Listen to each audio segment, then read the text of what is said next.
बोलिए श्री कृष्ण कन्हैया लाल की जय, सद्गुरु महाराज की जय।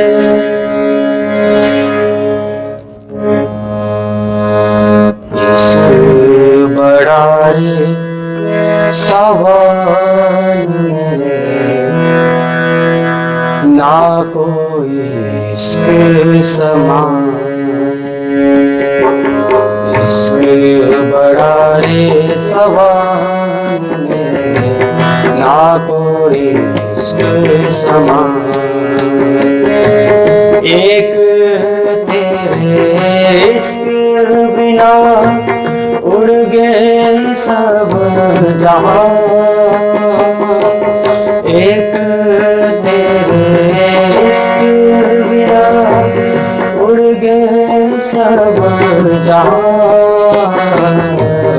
इश्क बड़ा रे सवान में, ना कोई इश्क समान।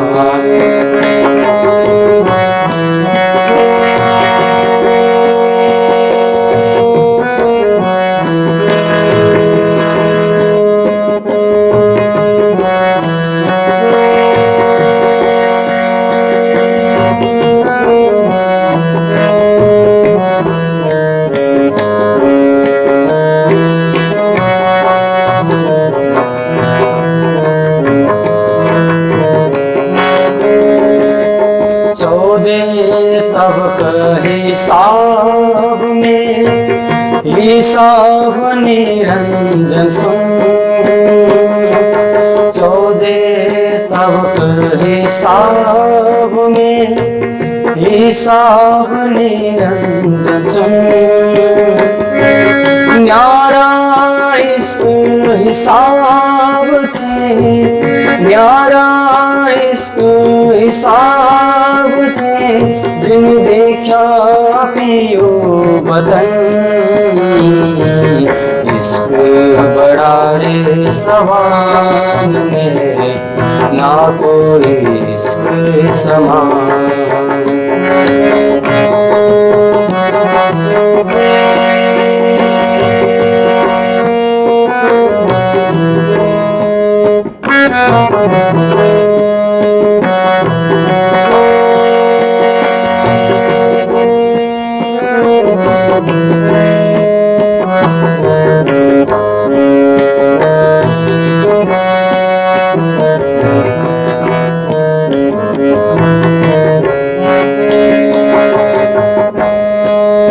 इश्क कोई लाछन जो नैनो पलक न ले। इश्क कोई जो लाछन लेनो पलक न ले। दौड़े फिरे न मिल सके, दौड़े फिरे न मिल सके, जिन देखा पियो दे। इश्क बड़ा रे सवान में, ना कोई इश्क समान।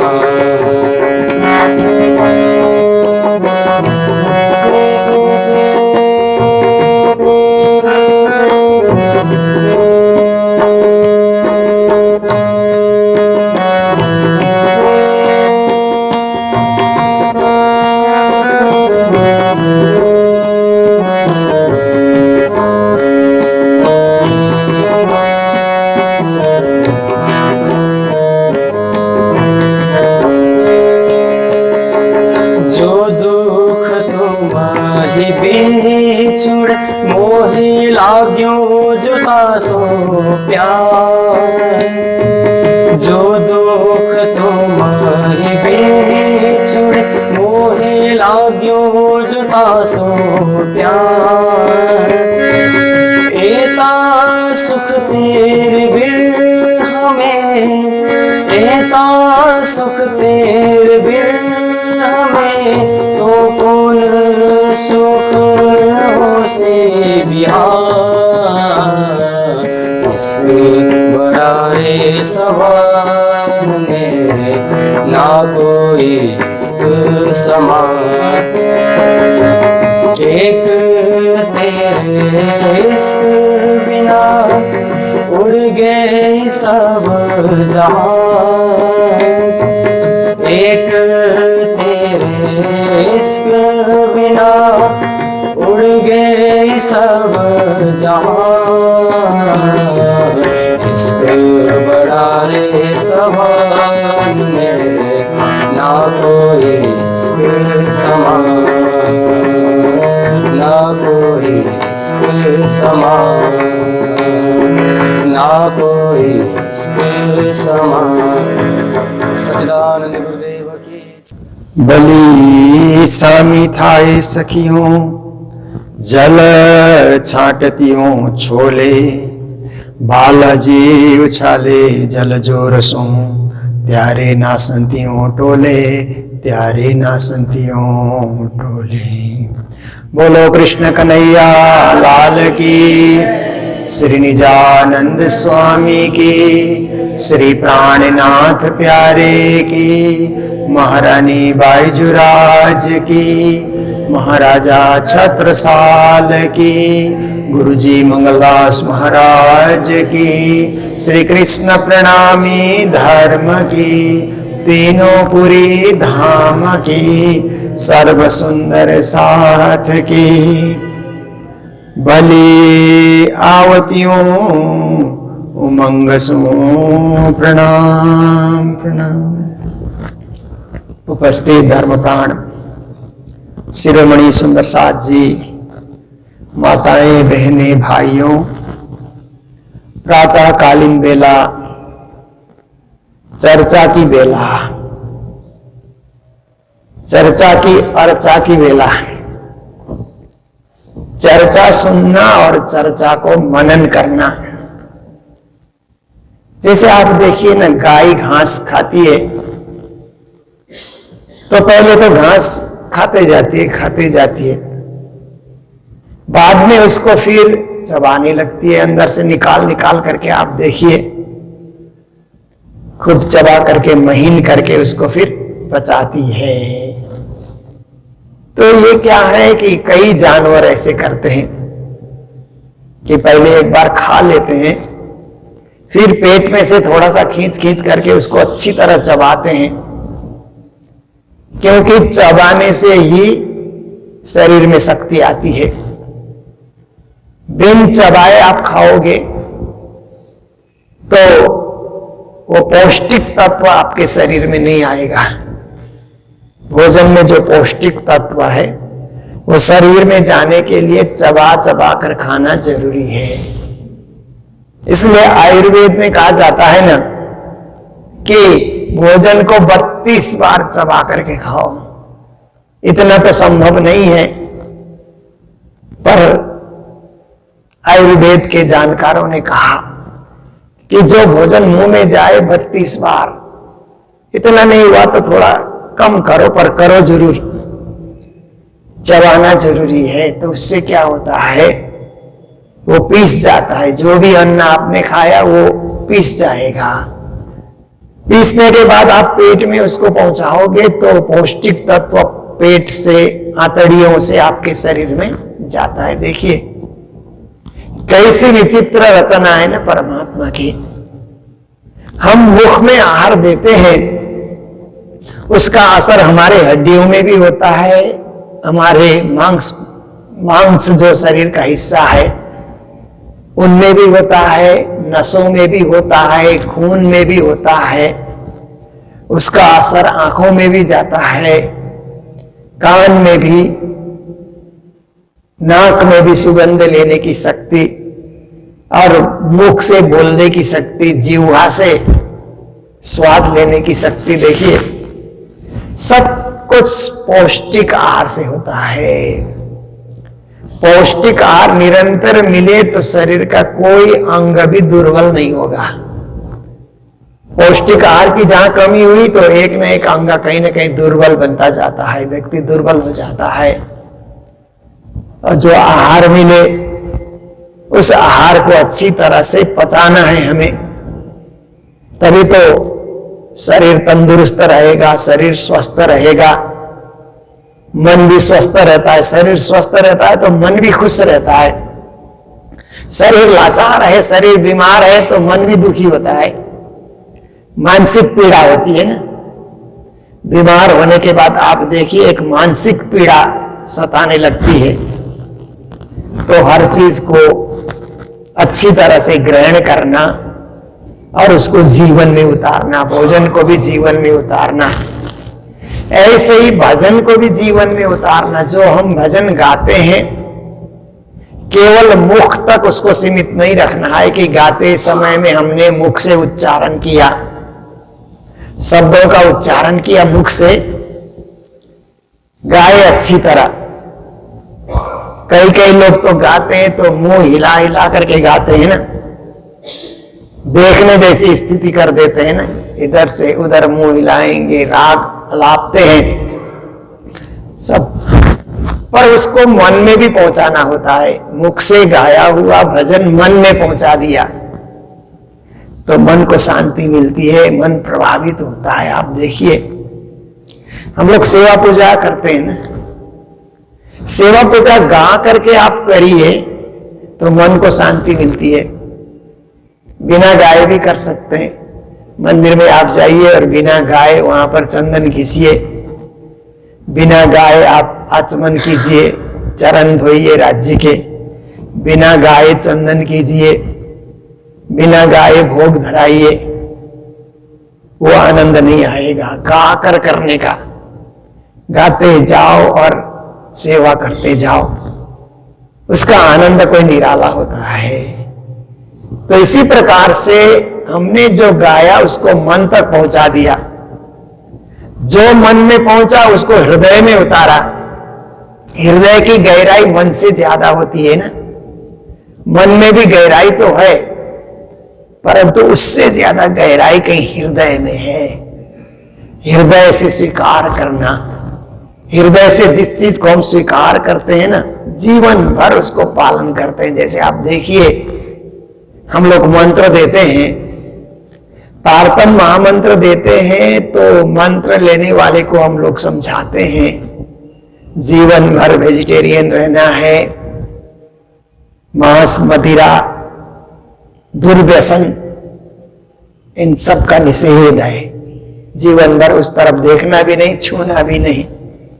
और तारतम महामंत्र का कम से कम 11 बार, ज्यादा हो तो 108 बार, आपके पास वक्त है तो 108 बार जाप कीजिए, नहीं वक्त है तो 11 बार आप जाप कीजिए। पर तारतम का जाप जीवन में रोज होना चाहिए। सुबह 5 बार करें, शाम को 5 बार करें और सोते समय 1 बार करें, 11 बार हो जाता है। जब सोने के लिए बिस्तर में चले जाएं तो 1 बार तो निज नाम जप करके सो सकते हैं, बहुत वक्त नहीं लगता है।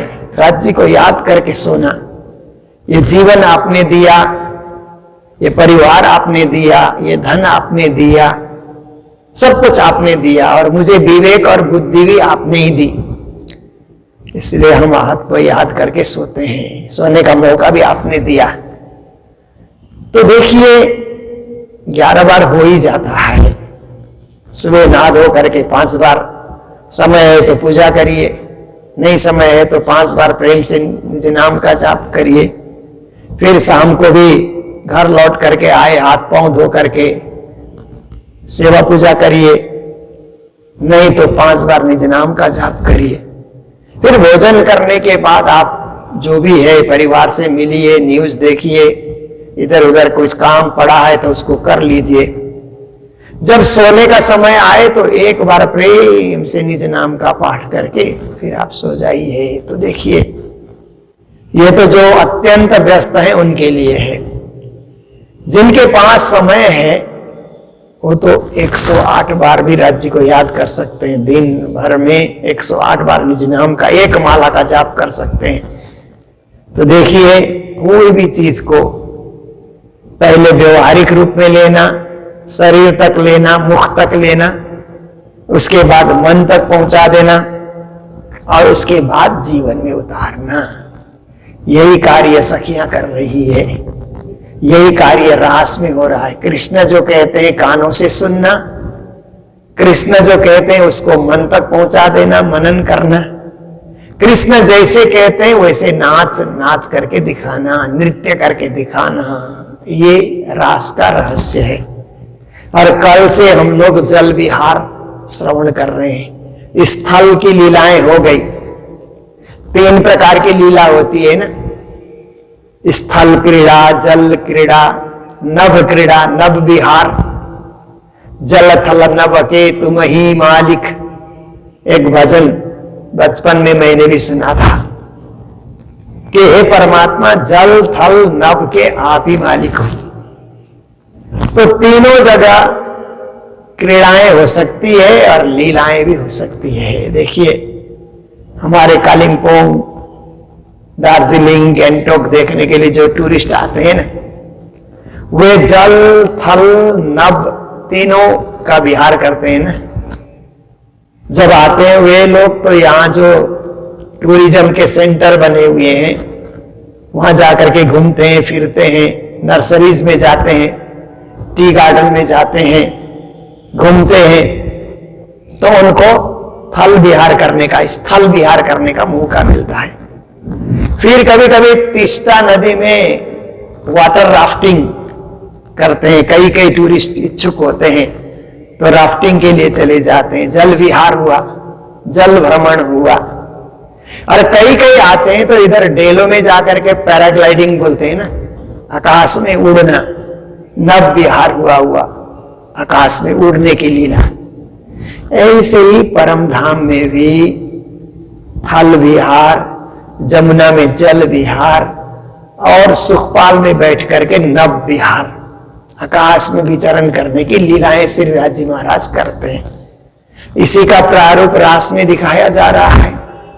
इसीलिए रास मंडल में क्या हो रहा है कि थल विहार, स्थल विहार पूरा हो गया, नृत्य की लीला पूरी हुई।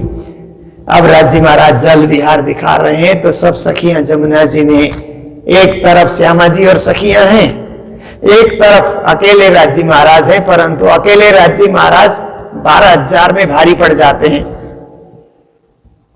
तो जल उछालने की लीला हो रही है। ये प्रसंग हम लोग श्रवण कर रहे हैं। बली आवतियों उमंग सो बालो बीटो ते चारे गम्मा।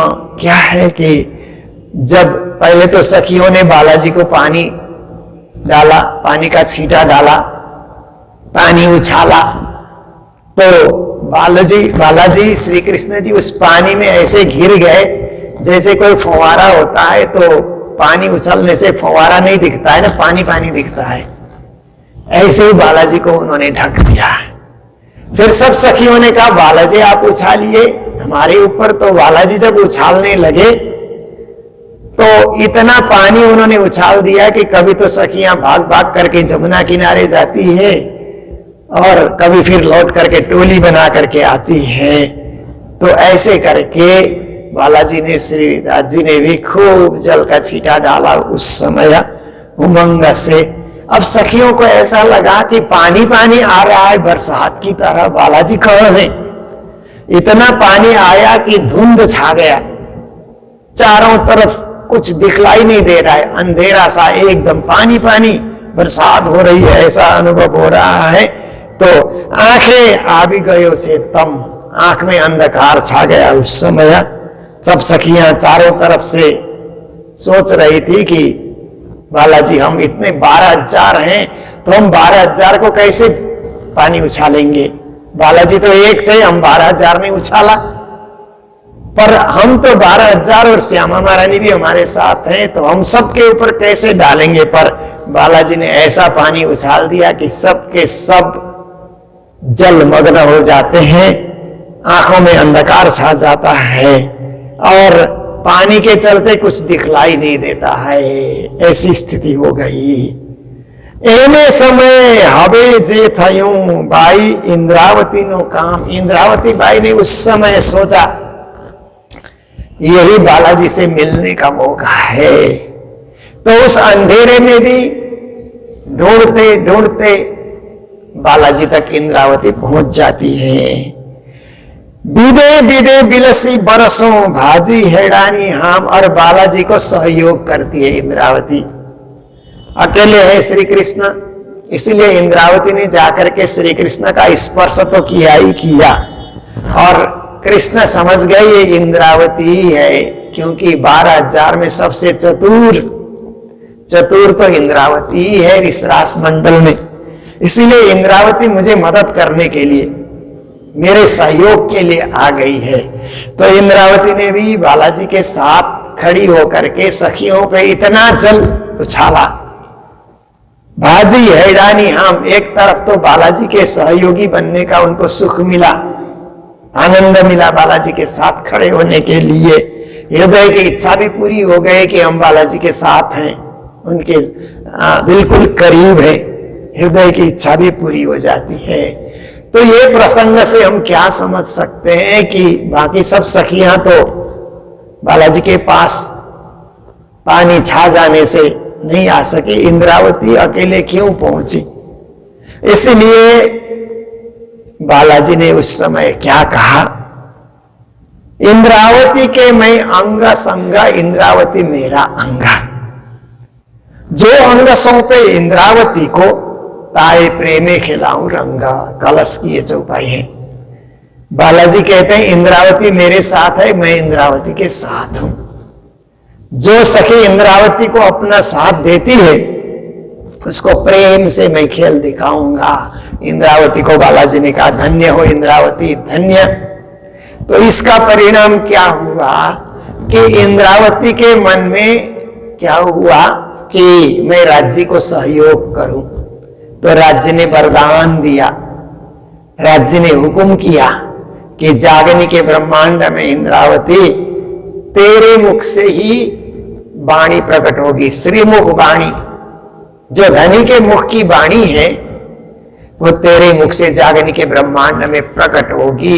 इसीलिए आज जो हम वाणी सुन रहे हैं, ये इंद्रावती सखी श्री जी साहेब जी हम कहते हैं ना, इंद्रावती सखी श्री प्राणनाथ जी, महामती प्राणनाथ जी, उनकी वाणी है। तो राज्य ने उनको वरदान दिया, क्योंकि वो राज्य के सहयोग में पहुंच गई। कठिन स्थिति में भी अकेले राज्य नहीं होना चाहिए, ऐसा सोच करके जो सहयोग करने के लिए इंद्रावती पहुंची, तो उनको राज्य ने मात्र शाबाशी नहीं दिया, उन्होंने वरदान भी दिया। एम जल क्रीड़ा करी पछी नहाते पीयू जी। फिर सब सखियों ने कहा कि हम जल, राज्य की बारी पूरी हो गई। अब फिर सखियों की बारी आई तो सखियों ने कहा हम दूर से राज्य के ऊपर जल उछाले, वो आनंद नहीं आ रहा है राज्य महाराज, इसीलिए आप स्थिर हो जाइए, जमुना में आप एक जगह आप टिक जाइए, हम धीरे धीरे पानी डालेंगे आपके ऊपर, क्योंकि जोर से डालने से तो कहां आप है पता ही नहीं चलता है। धीरे धीरे हम हाथों से जल उछालेंगे और आपके पूरे वदन को स्नान कराएंगे। आपका जो नूरी स्वरूप है, नूरमय आपका जो तन है, उसका हम स्नान कराएंगे। एम जल क्रीड़ा करी पचे नहाते पीयू जी। फिर पीयू जी को स्नान कराया। घड़ा रस लीधा अंग चोलता वालैया ने बिलसी। कुछ कुछ सखियों ने तो बालाजी के शरीर का स्पर्श करते हुए, उन्होंने शरीर को रगड़ते हुए, जैसे नहाते समय में कई लोग रगड़ रगड़ करके नहाते हैं ना, ऐसे भी श्री बालाजी के साथ कई सखियों ने अंग चोलता, ऐसा कहा जाता है, तो शरीर को रगड़ करके बालैया ने बिलसी। ये भी एक आनंद है, ये भी एक लीला है, ये रास की रसपूर्ण लीला है। श्यामा जी ने नवराविया, फिर सब सखियों ने श्यामा महारानी का स्नान कराया। पहले तो क्या है कि आप देखिए, जगन्नाथपुरी आप जाएंगे, कभी मौका लगा जगन्नाथपुरी जाने का, तो आप देखेंगे कि वहां पर आप ऐसे ही पुरी के दर्शन करके सामने समुद्र के तरफ आइए, तो वहां आप खड़े हो जाइए, समुद्र की बड़ी बड़ी लहरें आती है, आपको समुद्र में घुसना नहीं पड़ता है नहाने के लिए, बस आपको खड़ा होना है, लहरें आकर के अपने आप स्नान करा करके निकल जाती है। तो कई देर तक लोग खड़े रहते हैं, कई लोग 10 मिनट 15 मिनट आधा घंटे तक समुद्र के जल से नहाते हैं। फिर बगल में आने के बाद फिर साफ पानी है, समुद्र का पानी तो नमकीन होता है ना, फिर साफ पानी से नहाने के लिए भी वहां पर व्यवस्था की गई है। तो अभी तो रासमंडल में तो सब पानी साफ ही है, परंतु एक दस्तूर, एक परंपरा, एक स्वाद, एक रस, इसको भी चखने के लिए फिर श्यामा महारानी का राज्य का स्नान होने के बाद श्यामा महारानी का स्नान कराया। पेरे पेरे ते घड़ी रीता, अच्छी तरह सखियों ने श्यामा महारानी हमारी सर्वश्रेष्ठ सखी, राज्य की संगिनी, राज्य की अंगना, राज्य की अर्धांगिनी, ऐसा सोचते हुए सब सखियों ने बड़े प्रीत और प्रेम के साथ श्यामा जी का स्नान कराया।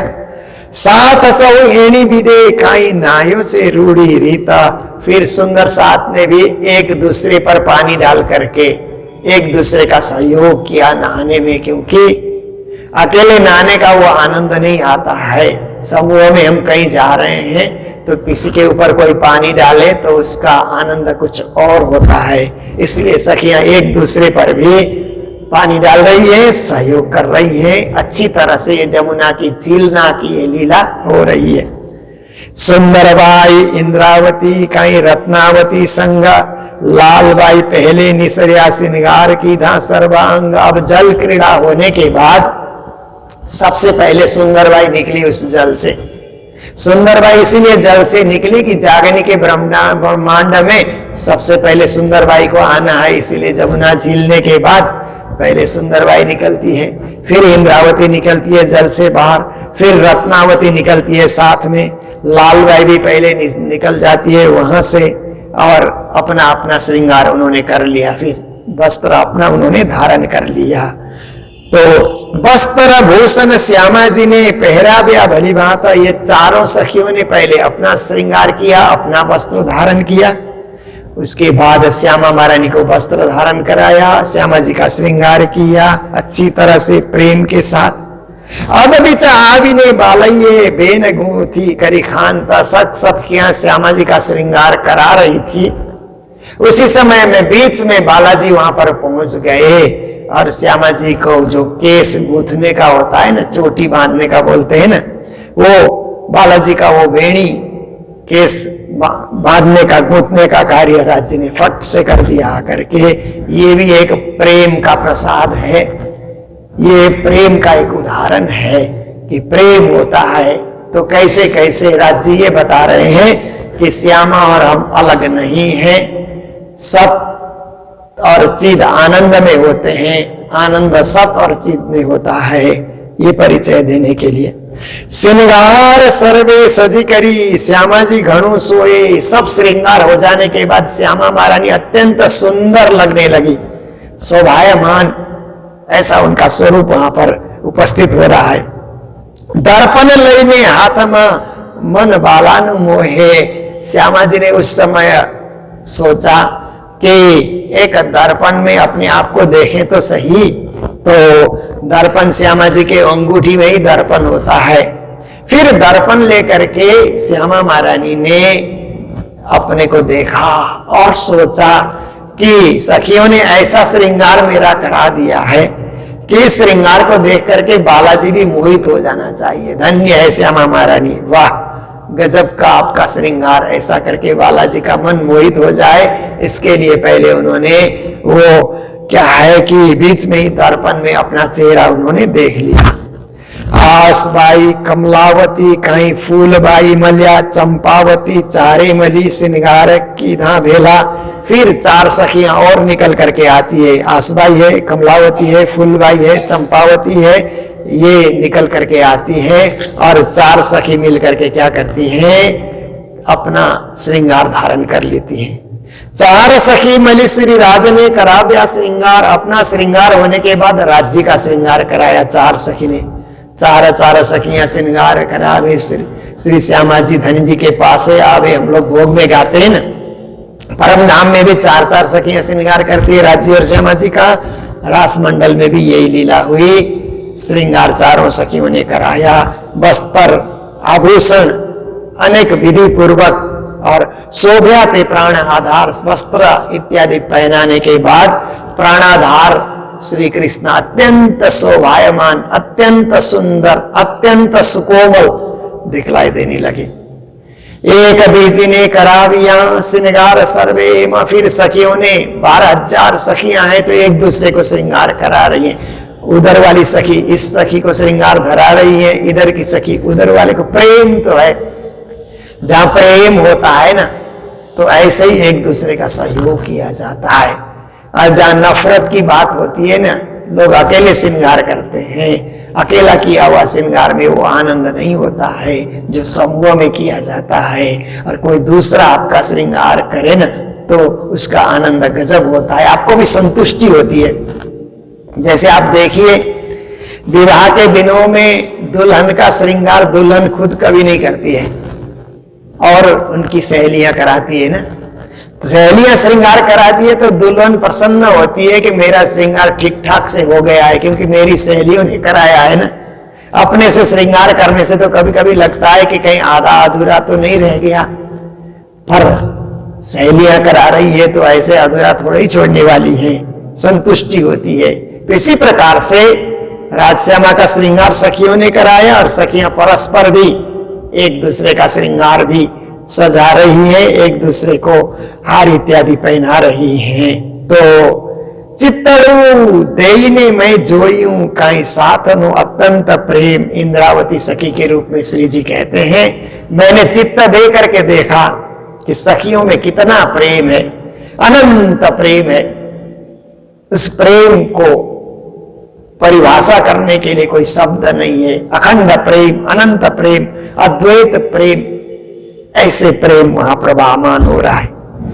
परसेवे बस्तर साथना नहावा समय उतारिया जेहा, श्री राज बैठा तेह ऊपर तमे प्रेम ते जो जोरेहा। फिर अब क्या है कि भोग व्यंजन लेने की तैयारी चल रही है, क्योंकि पहले नृत्य हुआ, जमुना जल में झीलना का कार्य हुआ, झीलना होने के बाद श्रृंगार हुआ, साज श्रृंगार हुआ। अब भोजन का समय आ रहा है, तो भोजन के लिए सखियां सोच रही है कि राज्य के लिए आसन लगाएं, श्यामा जी के लिए आसन लगाएं। पर आसन लगाने से पूर्व ही श्री राज्य श्री कृष्ण जी ने क्या किया कि रास करते हुए सखियों ने जो वस्त्र धारण किया था और नहाते समय जो वस्त्र उन्होंने उतारा था, इकट्ठे उतारा था, उसी के ऊपर बैठ गए। पर से वे वस्त्र साधना, वहां पर रास करते हुए कुछ पसीना से भीगा हुआ भी वो वस्त्र था सखियों का। नहावा समय उतारा जे, नहाने के लिए उतारा था। सिरराज बैठा, क्या यही मेरे लिए आसन है? कहने का तात्पर्य है कि राज्य के लिए आसन अलग से नहीं है, सुंदर साथ का हृदय ही राज्य का आसन है। अर्श तुम्हारा मेरा दिल है, कहते हैं ना, हमारा दिल ही राज्य का आसन होता है। इसलिए प्रेम तमे प्रेम तो जो जो रे एहा, श्री जी महाराज कहते हैं आप प्रेम को तो देखिए, प्रेम की परिभाषा नहीं की जा सकती है। राज्य का प्रेम है सखियों पर, सखियों का प्रेम है राज्य पर, श्रद्धा है, भावना है। इसलिए राज्य महाराज उसी वस्त्र को आसन बना करके वहां बैठ जाते हैं। जैसे आप देखिए ना कि छत्रसाल के दरबार में आए तो रानी ने साड़ी का पौड़ा किया ना। देखिए कभी कभी कुछ लोग तर्क करते हैं कि अरे साल का पौड़ा करना चाहिए, नए कपड़े का पौड़ा करना चाहिए, साड़ी का पौड़ा क्यों किया? तर्क करने वाले करते रहते हैं, पर प्रेम में नियम नहीं होता है। जहां प्रेम उमड़ता है ना, तो प्रेम उमड़ता है तो नया जो वस्त्र है उससे लगता है कि जो साड़ी हमारी है वो साड़ी और हम अलग नहीं है, हमारा दिल ही उस साड़ी में बैठा हुआ है। इसलिए महारानी ने साड़ी का पौड़ा किया, महाराज ने पगड़ी का पौड़ा किया। उनके घर में कपड़े की कमी तो नहीं थी और कपड़े भी बिछा सकते थे, पर इसी को प्रेम कहा जाता है। जब प्रेम उमड़ता है ना तो हृदय प्रफुल्लित होता है, फिर दिल में राज्य को बिठाने के लिए प्रयास किया जाता है। जमुना जी ने काठड़े काई ध्रुव बेलीनी छाए, साथ सौ मलिने सामटो आव्यो ते आनंद माए। अब जमुना जी के किनारे जहां पर अनेक वृक्ष, लताएं और वृक्ष की डालियां इस तरह से बेलियों से सजा हुआ जो वृंदावन है, जमुना किनारा है, वह सब सखियां 12,000 के 12,000 राजश्यामा सब सिमट करके बैठ गए। क्योंकि नजदीक बैठने का आनंद भी कुछ गजब का होता है ना, सिमट करके नजदीक नजदीक बैठे, तो इस तरह से सब एकत्रित होकर के बैठे। आव्योते आनंदमय, बड़ा आनंद आ रहा है, अपूर्व आनंद आ रहा है, परितृप्ति का अनुभव हो रहा है कि राज्य ने हमें सब कुछ परिपूर्ण कर दिया। बैठा मली आरोगवा शोभित जुजबी पात, सो सखी सो इंद्रावती थया प्रीशने भली भांत। सब प्रेम से बैठे आरोगने के लिए, भोग व्यंजन ग्रहण करने के लिए, और अलग अलग पंक्ति लगा करके सखियां वहां पर बैठ जाती हैं, भोजन के लिए पंक्तियां लग गई। और इंद्रावती का जो झुंड है, तो अपने झुंड को इंद्रावती लेकर के क्या करती है, थया प्रीसने भली भांत, सबको पिरोसने की सेवा में इंद्रावती सखी का झुंड लग जाता है। क्योंकि भोजन के समय में सब भोजन करने ही बैठे तो वितरण कौन करेगा, फिर वितरण की सेवा बड़ी होती है ना। खाने की सेवा तो दूसरे नंबर में रखना चाहिए, बांटने की सेवा को पहले नंबर में रखना चाहिए।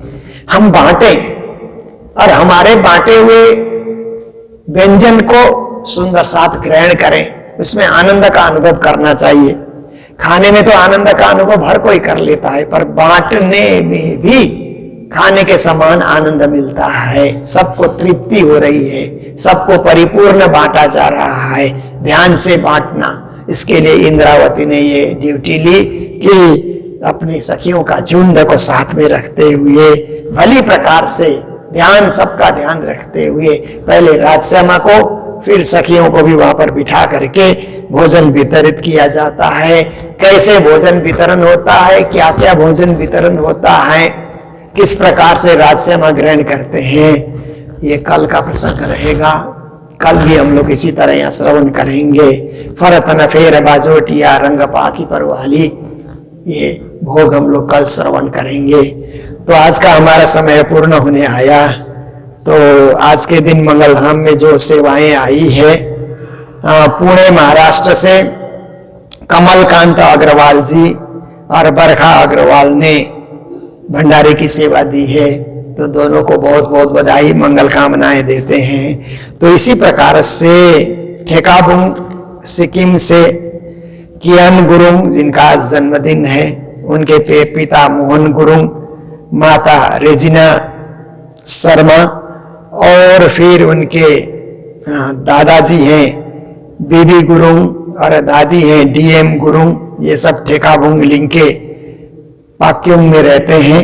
तो सभी को बधाई, मंगल बधाई, और कियान गुरुंग को भी बहुत बहुत बधाई, मंगल बधाई देते हुए आज के प्रसंग को यहीं विराम देने जा रहे हैं। जय जयकार के साथ बोलो सतगुरु महाराज की, श्री प्राणनाथ प्यारे की, सर्व सुंदर साथ की। बैठा मली आरोगवा शोभित जुजबी पाता, सो सखी सो इंद्रावती थया प्रिसने भली भांता, थया प्रिसने भली भांता। बोलो श्री प्राणनाथ प्यारे की, श्री धाम के धनी की प्रणाम।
आराध करो मेरे नाम